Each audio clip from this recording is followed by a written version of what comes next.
시청자 여러분 안녕하십니까? VOA 모닝뉴스 시작합니다. 성김 미국 국무부 대북 특별대표가 한국을 방문해 한국과 일본의 북한 핵 문제 수석대표들과 잇따라 만났습니다.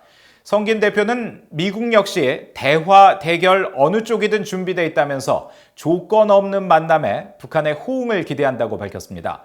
또 유엔 안보리 대북 결의의 계속 이행을 강조하면서 특히 중국과 러시아를 겨냥해 유엔 안보리 이사국들의 제재 이행을 촉구했습니다.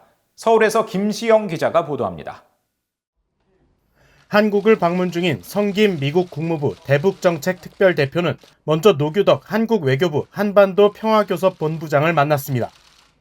성김 특별대표는 최근 북한 노동당 3차 전원회의에서 김정은 북한 국무위원장의 대화 대결 발언을 직접 언급하면서 미국도 같은 입장이며 북한의 호응을 기대한다고 밝혔습니다. We will be prepared for either. As you know, we are still waiting to hear back from Pyongyang on our proposal for a meeting, and hopefully Chairman Kim's reference to dialogue indicates that we will get a positive response soon. 성김 대표는 이어 한반도 비핵화를 위한 미국과 한국의 양자 협력과 미한일 3국의 긴밀한 협력을 강조했습니다. 50분가량 이어진 회의 직후 성김 대표는 외교와 대화를 통해 한반도의 완전한 비핵화를 추구하는 양국의 공약을 재확인했으며 북한의 긍정적인 반응을 거듭 기대했습니다. 한국의 노규덕 본부장은 한국 정부의 역할을 강조했습니다. 앞으로 한미 간 긴밀한 공조를 유지하면서 한반도 상황을 안정적으로 관리하면서 대화가 조속히 재개될 수 있도록 한미가 함께 노력해 나가기로 하였습니다. 곧바로 이어진 미한일 수석대표 협의. 성김 대표는 미국과 동맹국들의 안보 증대를 위해 실용적 발전을 모색하고 있다면서 대화 제의에 대한 북한의 호응을 거듭 강조했습니다. 대북 제재에 대한 분명한 입장도 밝혔습니다. 특히 안보리 이사국들의 같은 행동을 강조해 중국과 러시아를 겨냥한 대북 제재 이행 촉구로 해석됐습니다. In the meantime, we will continue to implement all UN Security Council resolutions addressing the DPRK. We also urge all UN member states, especially UN Security Council members, to do the same to address the threat posed to the international community by the DPRK. 또 김 대표는 이날 협의에서 오랜 경험상 북한 문제에 있어서 긴밀한 협조가 핵심임을 알고 있다며 미한일 세 나라 간 상호 협력과 소통을 강조했습니다. 서울에서 VOA 뉴스 김시영입니다. 일본 외무성은 이번 미국과 일본, 한국 3국 북핵 수석대표 회담에서 북한의 완전한 비핵화와 대북 제재 이행의 중요성을 확인했다고 밝혔습니다. 일본 외무성은 21일 보도자료에서 후나코시 다케이로 외무성 아시아대양주 국장이 성김 미국 특별대표, 노규덕 한국 외교부 한반도 평화교섭 본부장과 협의를 갖고 최근 북한 정세와 미국의 대북정책 검토 결과를 토대로 향후 대북정책 조율 과정을 논의했다고 밝혔습니다. 그러면서 이번 미한일 3국 협의에서 북한의 완전한 비핵화 실현을 위해 3국이 계속 긴밀히 협력할 것과 유엔 안보리 대북 결의의 완전한 이행이 중요하다는 점을 거듭 확인했다고 전했습니다. 후나코시 국장은 또 일본인 납치 문제와 관련해 미한 양국의 계속적인 이해와 협력을 요청했으며 이에 대한 지지를 확보했다고 일본 외무성이 밝혔습니다. 제이크 설리번 미국 백악관 국가안보보좌관은 북한의 김정은 국무위원장의 최근 대화, 대결 관련 발언에 대해 흥미로운 신호라고 말했습니다. 미국은 북한으로부터 대화 준비가 돼 있다는 분명한 신호를 기다리고 있다는 점도 강조했습니다. 조상진 기자가 보도합니다. 미국 백악관의 제이크 설리번 국가안보 보좌관은 20일 미국 ABC 방송과의 인터뷰에서 북한과의 대화 재개 의지를 거듭 확인했습니다. 설리번 보좌관은 최근 김정은 위원장이 미국과의 대결은 물론 대화에도 준비돼 있었어야 한다고 말한 사실로 비춰볼 때 북한과의 대화 재개가 임박한 것으로 볼 수 있느냐는 사회자의 질문에 시간이 지나면 알게 될 것이라고 답했습니다. 이어 바이든 대통령이 말한 것은 미국이 완전한 한반도 비핵화의 궁극적 목표를 향한 북한의 핵 프로그램 도전을 다루기 위해 북한과 원칙에 입각한 대화를 할 준비가 돼 있다는 것이었다는 점을 강조했습니다. 그러면서 우리는 북한이 대화 테이블에서 그런 방향으로 일하기 위해 미국과 마주 앉을 준비가 됐는지 북한으로부터 분명한 신호가 오기를 기다리고 있다고 밝혔습니다. 설리번 보좌관은 또 미국은 김정은 위원장의 최근 발언을 흥미로운 신호로 간주한다면서 그들이 잠재적인 길로 전진하는 것과 관련해 미국과 직접적인 의사소통을 할 수 있는지를 기다리고 지켜볼 것이라고 말했습니다. 설리번 보좌관은 구체적으로 미국이 바라는 것이 무엇이냐는 사회자의 추가 질문에 그들이 보낼 수 있는 분명한 신호는 마주 앉아서 협상을 시작하자는 것이라고 말했습니다. 그러면서 이란 핵 문제와 함께 북한 핵 문제에 있어 외교를 대신할 수 있는 것은 없다고 생각한다며 이 같은 외교에 대해 한반도의 완전한 비핵화라는 궁극적인 목표를 향한 진전을 시작하기 위한 것이라고 부연했습니다.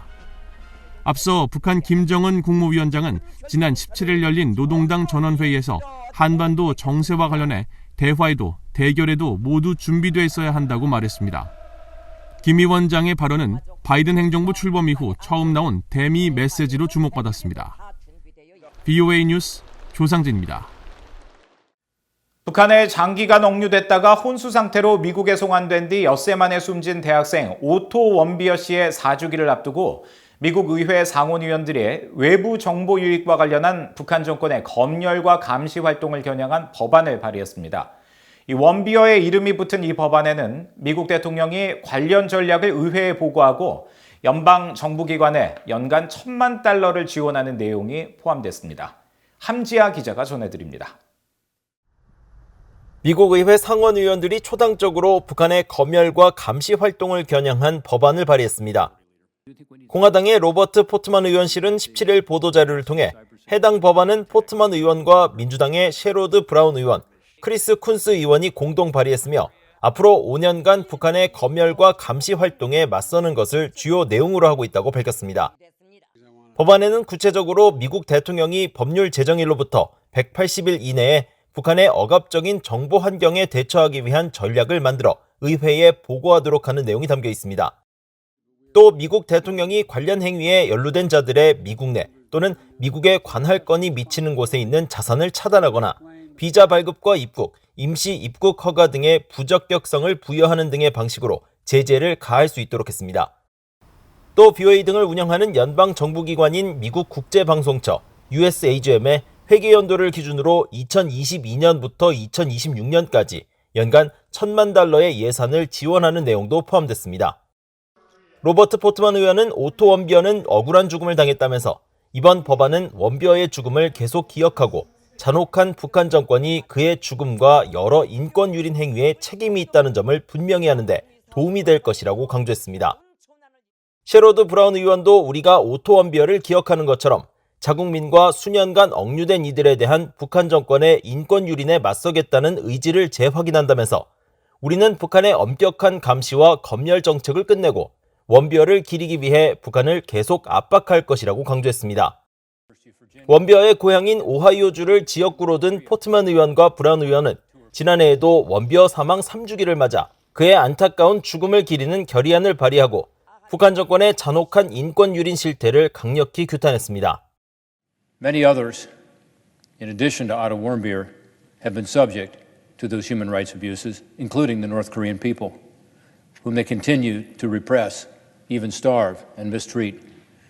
Our resolution calls for the United States to continue to use our voice, including at the United Nations and other forums, to speak out against the human rights abuses of the North Korean government.